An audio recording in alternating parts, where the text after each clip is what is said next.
Eram 5 horas da manhã, e o cortiço acordava, abrindo não os olhos, mas a sua infinidade de portas e janelas alinhadas. Um acordar alegre e farto de quem dormiu de uma sentada 7 horas de chumbo. Olá pessoal, tudo bem? Aqui é o Felipe Lopes, do canal Repensando, e hoje nós vamos conversar sobre O Cortiço, do Aloysio Azevedo.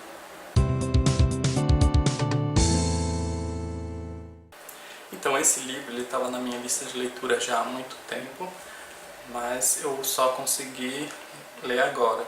Porque assim, eu não tenho livro, eu peguei emprestado da biblioteca da faculdade e para isso eu estava esperando eu ficar de férias, né, da faculdade. Peguei lá vários livros para o que eu chamo de leitura de férias, né?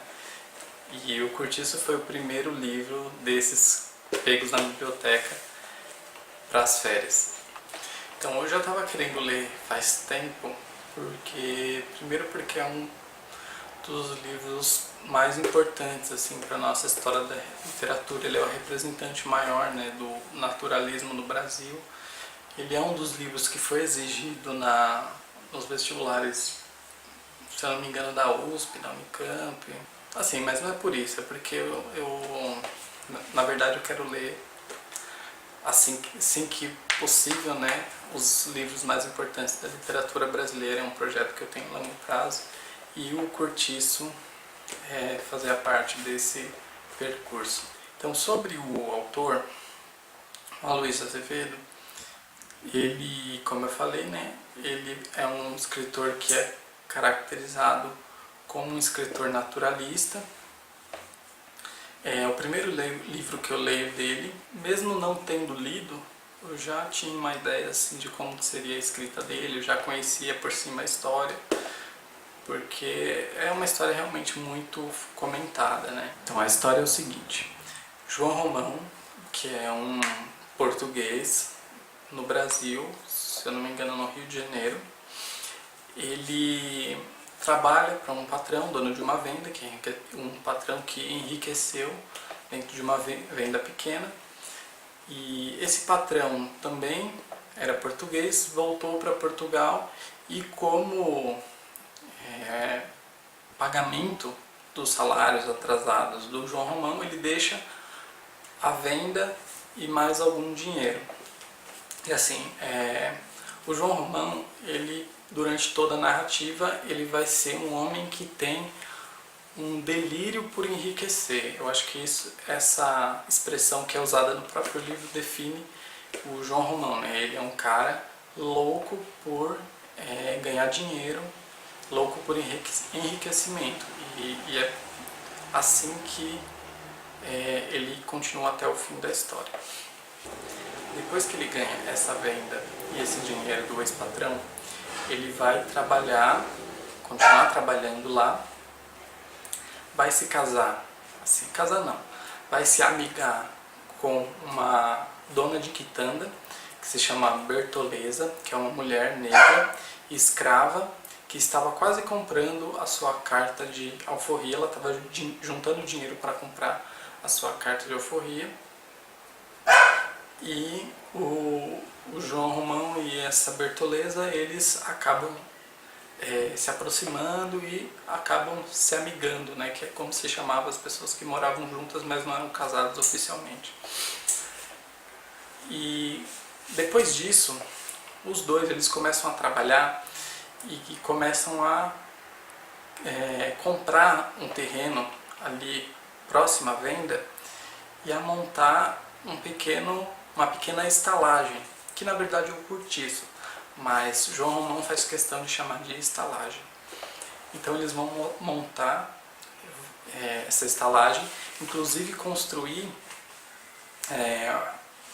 roubando secretamente alguns materiais de construção das construções que estavam acontecendo ali perto. Então eles tinham um esquema lá que um ficava escondido observando, o outro ia lá, pegava o material e levava embora. E assim eles vão construindo o cortiço.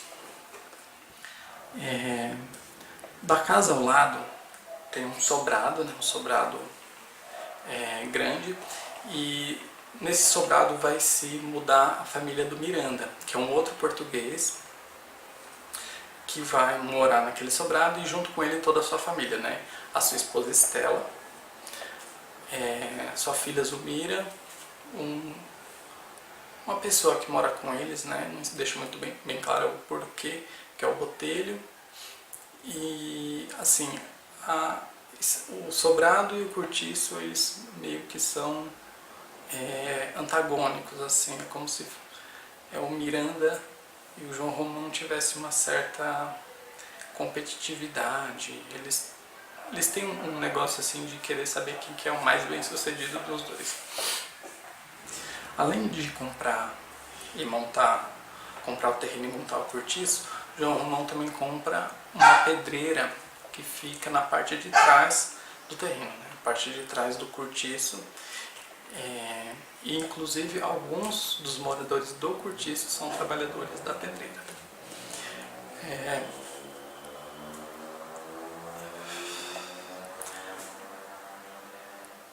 Existem vários personagens que são moradores do cortiço que são bem interessantes, assim. Eu acho que o mais interessante para falar do livro é falar um pouquinho sobre esses personagens que acabam dando todo o tom da história, né? Grande parte dos acontecimentos acontecem ali entre os próprios moradores do cortiço, na relação entre eles, né?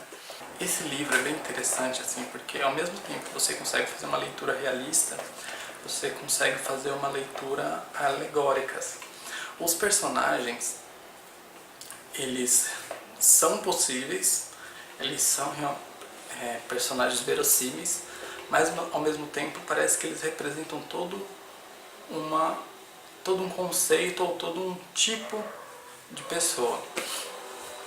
E assim, eu vou falar um pouco de alguns personagens e mostrar qual foi a minha interpretação sobre eles. Primeiramente o João Romão, que é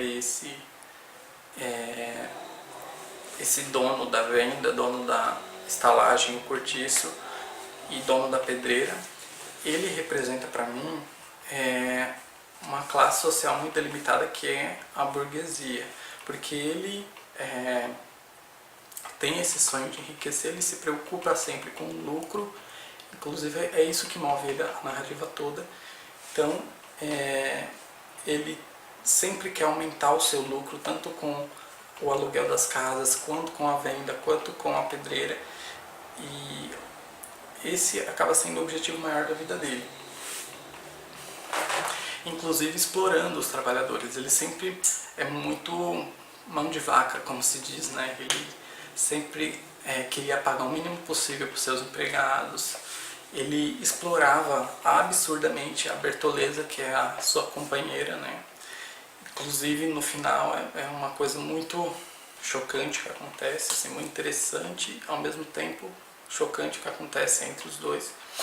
Ele gosta de passar a perna nas pessoas, assim. Tem um outro acontecimento lá que ele acaba explorando de uma forma absurdamente indecente um dos moradores do cortiço, que eu não vou revelar. Mas assim, o João Romão, então, para mim ele representa toda essa burguesia, esse espírito empreendedor que não mede esforços e passa por cima da ética para conseguir o lucro.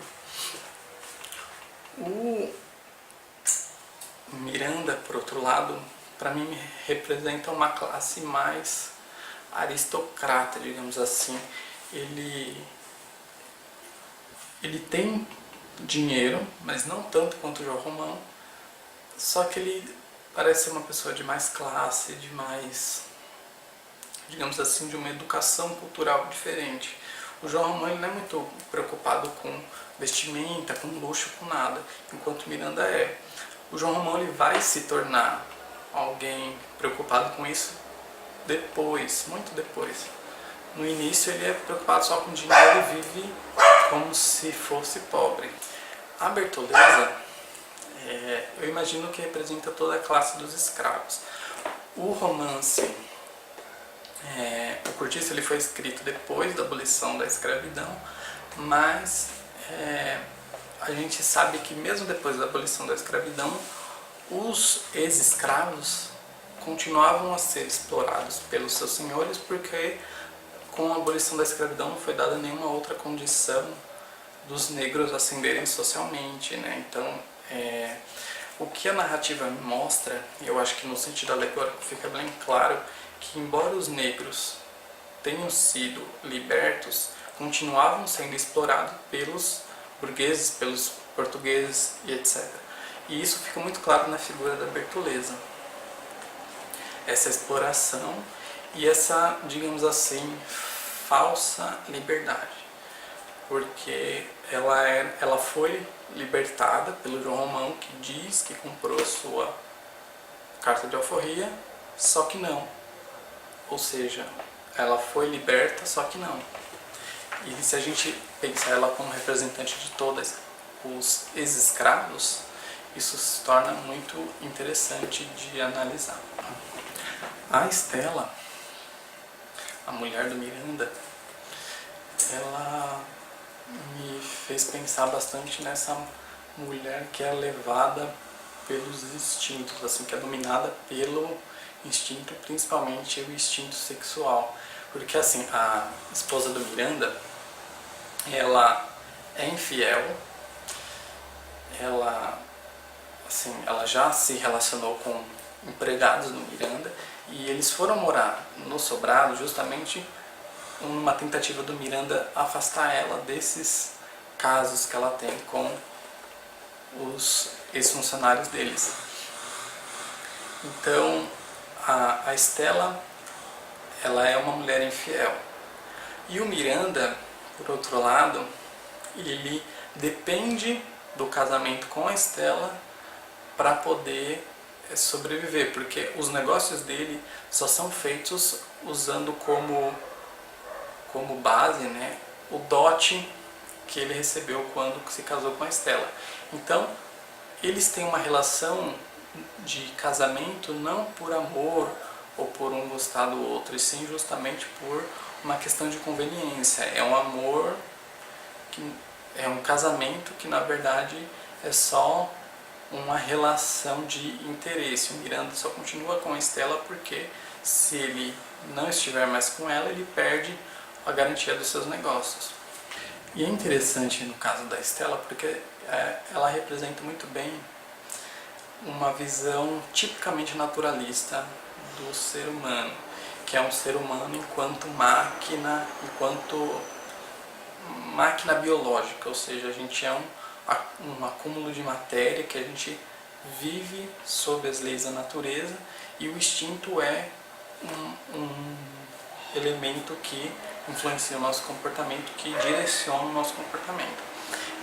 Ao mesmo tempo que a gente também é um ser cultural e o meio em que a gente vive é um meio que, digamos assim, nos corrompe se a gente estiver no meio corrompido. Isso aparece muito bem também na figura da Pombinha, que é a filha de uma senhora. As duas moram no cortiço e a Pombinha é uma personagem assim, que ela é muito nova, é uma adolescente, digamos assim, só que ela ainda não virou mocinha, né? Eu acho que vocês entendem o que isso quer dizer. Ela não tinha virado mocinha ainda, ela já estava prometida para o casamento, mas estavam esperando esse acontecimento da natureza, ou o fato dela estar preparada para se casar com esse noivo. E acontece que ela é uma menina muito, digamos assim, inocente, muito pura, tal. É uma das poucas pessoas que sabem ler no cortiço, então ela escrevia cartas para os moradores de lá, né? No final da narrativa a gente vê uma transformação da Pombinha no sentido dela estar se adaptando àquele meio que ela está incorporando o modo de vida daquele grupo nela própria. Agora, um outro caso interessante é um triângulo amoroso que tem no livro, que é do Jerônimo, a Rita Baiana e o Firmo. Jerônimo é um outro português que vai morar no cortiço e que é um trabalhador da pedreira do João Romão. Ele é um trabalhador assim muito experiente, que conhece muitas técnicas, e ele ganha um cargo meio que de chefia lá na pedreira.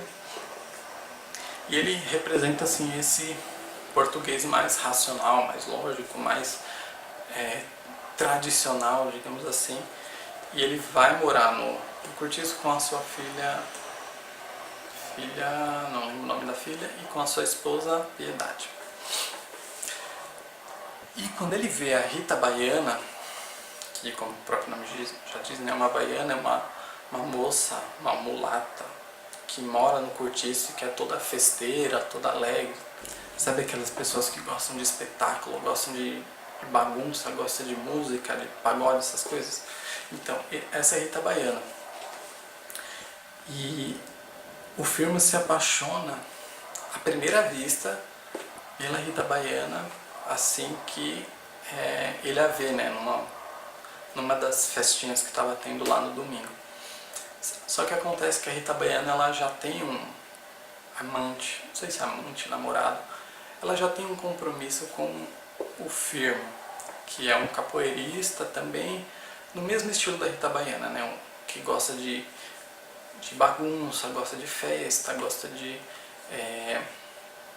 música, ele toca inclusive música. E nesse triângulo amoroso,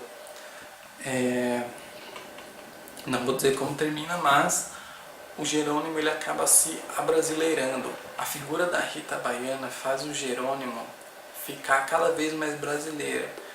Então ele deixa de ter saudade de Portugal, que é uma coisa que ele tinha muito, e começa a incorporar elementos da nossa cultura, começa a beber, ele começa a participar mais das festas, ele começa a ter alguns hábitos que ele não tinha antes, e a esposa dele, a Piedade, vai observando toda essa mudança muito tristemente, como vocês podem imaginar. Uma coisa que me incomodou bastante com o livro está um pouco nas entrelinhas, assim, talvez em algumas partes bem mais explícito, a crença de que o português é um ser superior e o brasileiro ser um ser inferior, assim, o português representar uma certa racionalidade, um certo desenvolvimento intelectual, enquanto que o brasileiro está mais próximo dos instintos, da vida animal. E em alguns momentos isso é textual. Quando a Rita Baiana se refere a Jerônimo, em um momento ela diz que Jerônimo é o ser de uma raça superior.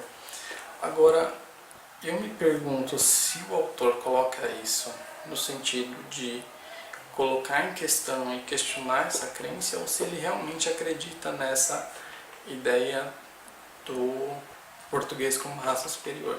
Porque na época de escrita do livro, isso não era uma ideia muito incomum, assim.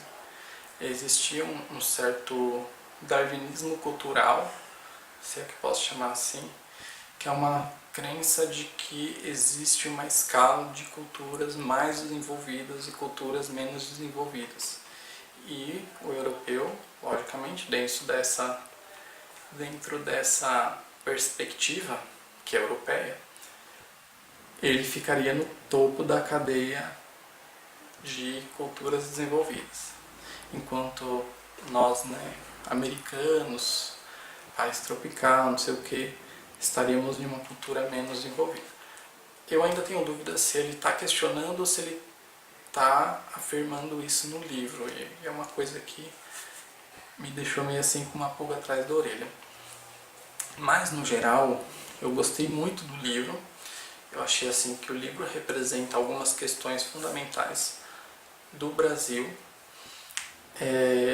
Eu não sou um grande fã do naturalismo, porque ele tem uma visão meio, acho que um pouco redutora de ser humano, assim como simplesmente uma máquina biológica ou alguém que é determinado totalmente pelo meio, não sei. Não é a minha tendência literária favorita, Mas eu achei muito legal o livro, assim, eu achei muito divertido. Eu acho que todo mundo que se interessa por entender a história da literatura brasileira ou a história do Brasil tem que ler o livro, porque o livro ele é um marco muito importante nesses temas. E é bem engraçado, assim, eu acho que existem trechos aqui muito cômicos, assim, e outros trechos ao mesmo tempo muito trágicos. Certo?